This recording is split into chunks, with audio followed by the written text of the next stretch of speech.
ஒருமுறை இயேசு எரிகோ நகருக்கு சென்றார். அங்கு ஒரு வரி வசூலிப்பவர் சக்கேயு இருந்தார். சக்கேயு ஒரு மிகவும் பணக்கார மனிதர்.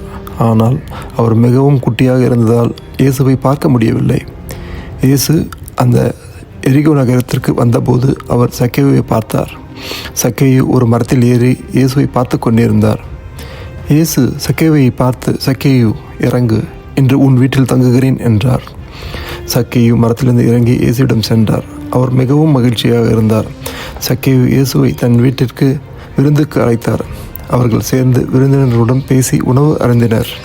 இயேசு சக்கேயுவிடம், "இன்று உன் வீட்டில் நேர்மையுள்ளவர் ஒருவர் மீண்டார். அது நீயே. நீ பாவியாக இருந்தாய், ஆனால் இன்று நீ ஒரு நேர்மையுள்ளவராக மாறிவிட்டாய்" என்றார். சக்கேயு மிகவும் மகிழ்ச்சியுடன் இருந்தார். அவர் இயேசுவிடம், "ஆண்டவரே, என் சொத்துக்களில் பாதி ஏழைகளுக்கு கொடுக்கிறேன். என்னால் யாரை ஏமாற்றினானோ அவர்களுக்கு நானே 4 மடங்கு திருப்பித் தருகிறேன்" என்றார்.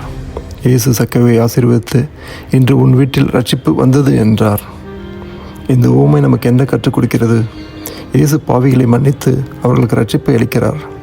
நாம் எவ்வளவு பாவிகளாக இருந்தாலும் இயேசு நம்மை ஏற்றுக்கொண்டு நம் வாழ்வை மாற்ற முடியும். மனம் திரும்புவோம். ஆமேன்.